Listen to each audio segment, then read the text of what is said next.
My name is Katie. I'm a drama teacher with APS at Rio Grande High School, and I have a couple of really fun drama story writing activities for you today. So I'm going to take off my mask so you can hear me as I tell you what we're going to do today. Maybe, probably. There we go. So drama is telling stories.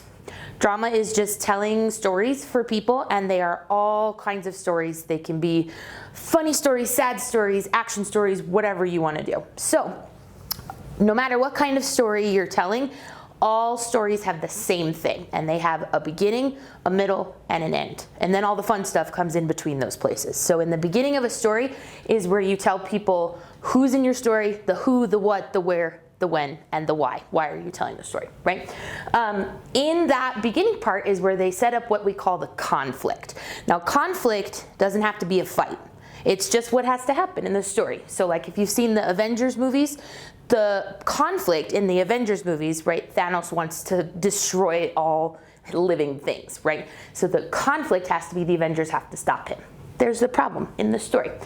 So then the middle of the story, you get all the information about all the people, and it builds up to what we call the climax. The climax is when the conflicts get solved. Could be more than one conflict, could be just the big one, doesn't matter. But the climax is important in the story because, like I said, that's where the problem gets solved.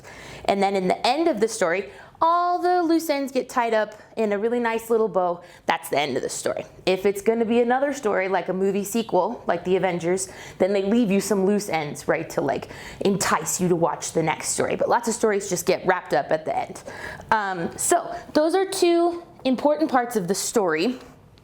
You have two more really important parts. You have the main character. The main character is the protagonist. Doesn't have to be a hero.